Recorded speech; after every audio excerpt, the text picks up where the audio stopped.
ఇంక మళ్ళీ ఎందులో పుడతాను అన్నటువంటిది కూడా ఆలోచించకుండా అలాగా కాలచక్రం లాగా తిరుగుతూనే ఉన్నారు గదిలో.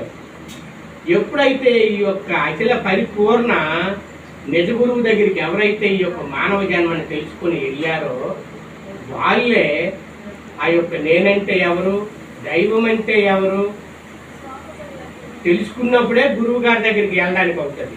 అప్పుడు నిజమైనటువంటిది ఏది, దైవము, అశాశ్వతమైనటువంటిది ఏది అన్నటువంటిది గురువు దగ్గరే తేలుతుంది అన్నమాట. ఇది అంటే నిజము దేవుడు ఎరుగు, నీరు పళ్ళ మెరుగు అన్నారు కదా.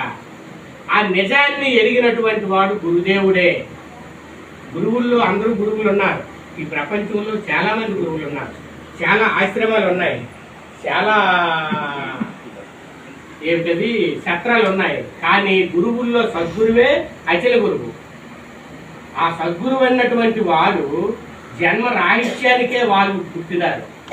ఆ జన్మ రాహిత్యానికి పుట్టి వాళ్ళు జన్మ రాహిత్యం చేసుకొని ఎన్నో దేశాలు తిరిగి వాళ్ళు ఎన్నో కష్టాలు పడి ఎన్నో నష్టాలు అనుభవిస్తూ ఈ యొక్క మానవ జన్మకి, ఎంతో ఉత్కృష్టమైనటువంటి మానవ జన్మకి వీళ్ళు ఉద్ధరించడానికే పుట్టుకున్నారు.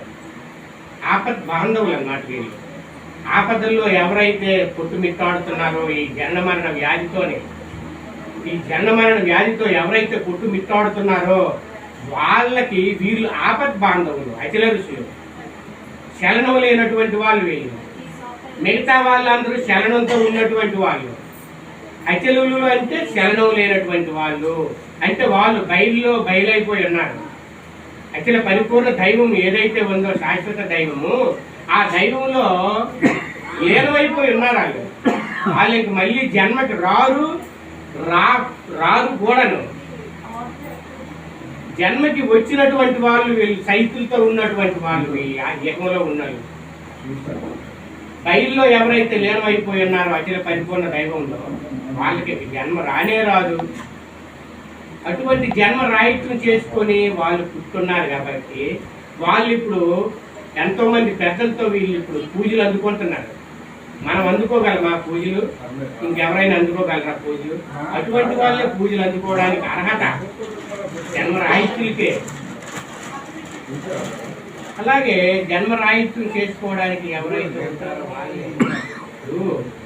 ఎన్టీ రామారావు సినిమాలోన రామారావు అంటాడు, మనిషి అయి పుట్టినవాడు కారాదు మట్టి బొమ్మ, పట్టుదలే ఉంటే అవుతాడు మరో బ్రహ్మని అన్నారు అక్కడ. రామారావు సినిమే కానీ పాటలాగే ఉంది.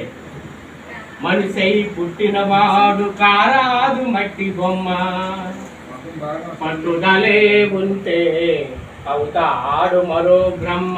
మరో బ్రహ్మ అయినారు వాళ్ళు. ముందు కర్మతో పుట్టున్నారు తల్లిదండ్రులకి, మళ్ళీ కారణ జన్ములైనారు. ఇప్పుడు మళ్ళీ కారణ జన్ములై సద్గురుదేవా కారణ జన్ములై మళ్ళీ శిశువులకి తయారు చేసుకోవడానికి మళ్ళీ మరో జన్మకి మళ్ళీ గురువు బ్రహ్మ అయినారు. అందుకే గురువు విష్ణు అయినాడు, అందుకే పోషణకర్తగా.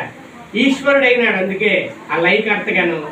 అందుకే గురువు బ్రహ్మ, విష్ణువు, ఈశ్వరుడు మూడు కూడా ఆ యొక్క సద్గురుమూర్తే వశకరమైనటువంటి వాడైన అందరికీ కూడా అర్హత.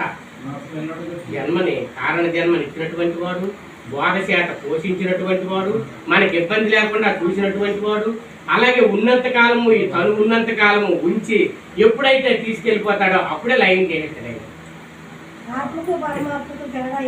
అమ్మా జీవాత్మ పరమాత్మ. జీవాత్మ అంటే ఇంద్రియాలతో మాట్లాడుతున్నంత వరకు జీవాత్మలోనే ఉంటాం మనం. ఎన్ని సంకల్పాలు చేసినా, ఎన్ని కర్మలు చేసినా ఈ జీవాత్మలోనే ఉంటాం మనం.